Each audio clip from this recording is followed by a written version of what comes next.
Halo, bertemu lagi. Jadi hari ini saya akan lecturing mengenai tentang jenis-jenis konflik bersenjata di dalam HHI atau hukum humaniter internasional. Jadi di dalam hukum humaniter internasional kita mengetahui bahwa hukum ini hanya applicable ketika sedang berperang.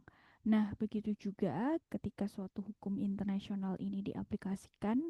Kemudian jenis-jenis konflik bersenjata apa saja sih yang kemudian bisa diaplikasikan hukum humaniter internasional?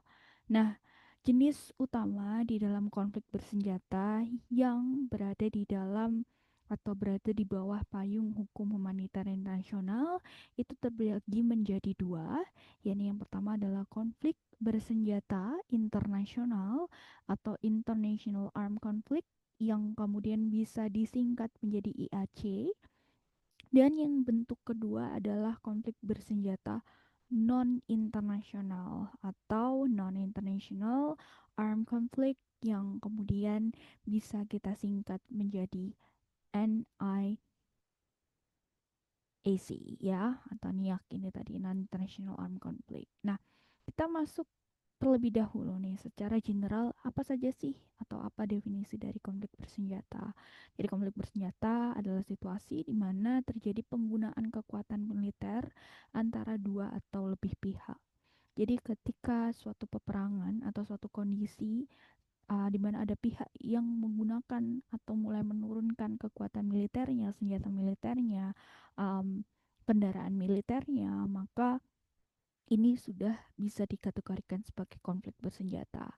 Nah, di dalam hal ini sendiri membedakan jenis konflik untuk menentukan kemudian aturan hukum yang berlaku itu yang seperti apa.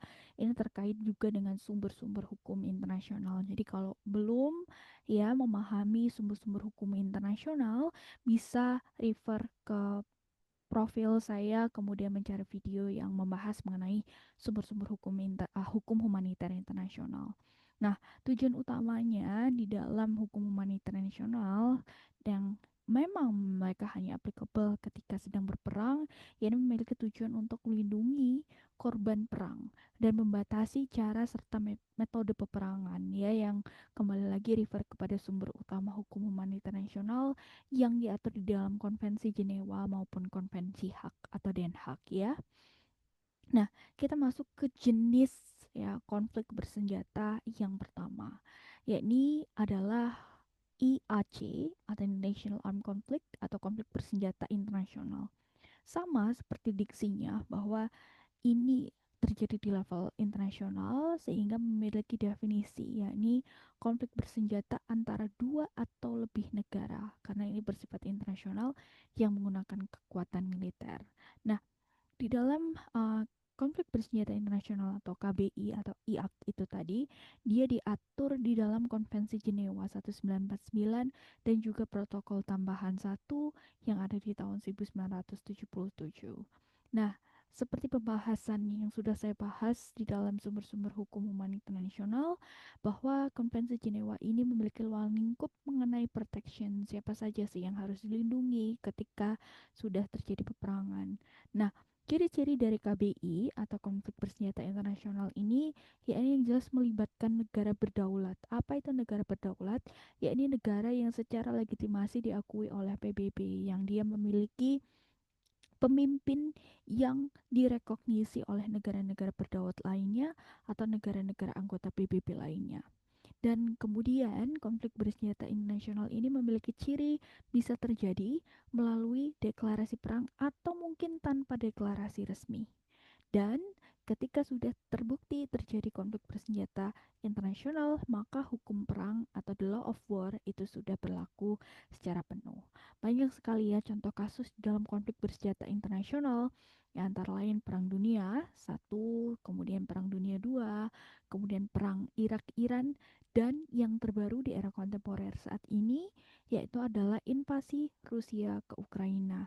Nah, penggunaan diksi invasi ini sebenarnya untuk sekarang beberapa scholar sudah mengklasifikasikan bahwa apa yang dilakukan Rusia ke Ukraina itu sudah termasuk ke dalam konflik bersenjata karena di situ ada deployment of military power ya, di mana Rusia menaruh ya beberapa tank-tank militer di wilayah-wilayah Donbas yang berada di Ukraina, yang mana ini jelas melibatkan negara-negara berdaulat dan bahkan ada deklarasi perang dari Putin sendiri terhadap negara Ukraina. Jadi ini termasuk ke dalam contoh kasus ya konflik bersenjata internasional, sehingga sebenarnya ketika kita membahas mengenai invasi Rusia ke Ukraina, maka hukum humaniter internasional itu sudah dapat diberlakukan gitu ya. Nah, yang kedua adalah kita masuk ke jenis konflik bersenjata yang kedua, yakni adalah konflik bersenjata non internasional atau NIAC, non international armed conflict, or in bahasa kita membahasnya atau menyingkatnya menjadi KBNI, yaitu konflik bersenjata non internasional. Jadi diksi yang berbeda, kalau tadi internasional, yang di sini ada diksi kata non. Sehingga definisinya adalah sebuah konflik bersenjata yang terjadi di dalam suatu negara atau pemerintah dengan kelompok bersenjata atau antar kelompok bersenjata yang ada di satu negaranya. Dan ini diatur di dalam pasal 3 Konvensi Jenewa dan Protokol Tambahan 2. Ya, ciri-cirinya adalah terjadi di dalam wilayah suatu negara, berarti internal ya atau intrastate yang terjadi di dalam negara, kemudian melibatkan kelompok bersenjata terorganisir, dan yang ketiga intensitas kekerasannya sudah cukup tinggi, maka itu bisa diklasifikasikan sebagai KBNI. Nah, contoh kasusnya memang banyak sering terjadi, yaitu contohnya adalah civil war atau perang saudara antara Suriah ya dan negara-negara lain di sekitarnya. Kemudian konflik di Yaman yang hingga sekarang masih terjadi, dan mungkin kalau di level negara kita sendiri Indonesia, kita bisa memberikan contoh konflik Gerakan Aceh Merdeka ya, Gerakan Aceh Merdeka di Indonesia itu seperti apa. Nah, kita jika menarik kembali, maka ya aspek-aspek yang kemudian bisa mendiferensiasi atau membedakan antara KBI atau konflik bersenjata internasional dan KBNI konflik bersenjata non internasional itu bisa dilihat dari yang pertama aspek pelakunya, yaitu aspek pelaku atau aktor yang terlibat. Kalau KBI yaitu antara dua negara yang berdaulat, ya jelas negara versus negara. Sedangkan KBNI pelaku atau aktornya adalah negara versus kelompok bersenjata atau mungkin kelompok tertentu melawan kelompok tertentu yang itu terjadi di satu wilayah negara ya atau di dalam satu negara. Kemudian kalau kita melihat dari aturan hukum, ya ini sama-sama sebenarnya ada di Konvensi Jenewa, tetapi untuk KBI itu lebih diatur di dalam Protokol 1, sedangkan KBNI lebih diatur di dalam Protokol 2. Kemudian yurisdiksi, siapa yang kemudian dapat menghukum atau dapat memberikan keputusan hukum apabila KBI, karena dia melibatkan dua negara atau lintas batas negara, maka ini yang diberlakukan adalah peraturan-peraturan atau putusan yang dikeluarkan oleh Mahkamah Internasional baik ICJ ya atau ICC. Kemudian kalau KBNI yurisdiksinya yaitu adalah hukum nasional negara tersebut. Itu mengaturnya seperti apa, menghukumnya seperti apa. Dan juga ada di ICC ya. Nah, contohnya kalau KBI tadi sudah saya sebutkan perang dunia, invasi Ukraina, kemudian kalau KBNI bisa perang saudara Suriah dan juga gerakan Aceh Merdeka. Nah, yang menjadi penting di sini ada beberapa catatan bahwa sebenarnya beberapa konflik bersenjata ini bisa berkembang yang awalnya mungkin dia bersifat intrastate atau terjadi di dalam satu negara, itu bisa bisa berkembang menjadi KBI atau konflik bersenjata internasional. Nah, ini sebenarnya tergantung juga pada keterlibatan negara lain. Seperti kita tahu, banyak sekali ya proxy war terjadi, yaitu beberapa negara-negara besar yang memang sengaja memasok senjata, ya kekuatan senjata atau kekuatan militernya terhadap pihak yang sedang berperang, yang kemudian akhirnya itu bukan semakin menyelesaikan peperangan tersebut tetapi semakin memperkeruh peperangan. Nah, itu ya yang menjadi jenis-jenis. Nah, ini yang menjadi studi kasus dan diskusi. Sekarang coba bisa teman-teman lihat ya, saya memberikan studi kasus yakni perang saudara di Suriah. Nah, awalnya memang perang saudara yang ada di Suriah ini adalah sifatnya KBNI. Apa itu? Konflik bersenjata non-internasional. Namun, seiring waktu, keterlibatan ya Rusia, Amerika Serikat, dan bahkan Turki ini menjadikannya semakin kompleks. Ya, kompleks. Apakah kemudian konflik ini bisa dianggap sebagai KBI? Coba teman-teman refleksikan sesuai dengan definisi yang sudah saya jelaskan tadi.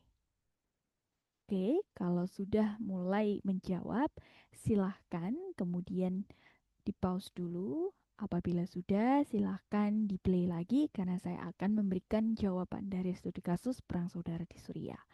Nah, berikut adalah answer atau jawabannya.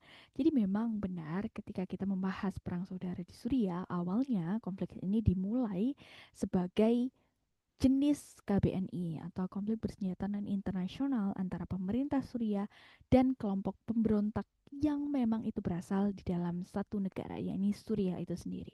Namun dengan keterlibatan negara lain seperti Rusia yang kemudian dia pada pihak atau berpihak kepada pemerintah Suriah, kemudian diimbangi dengan Amerika Serikat, yaitu negara another hegemon power yang dia memberikan dukungan kepada kelompok oposisi.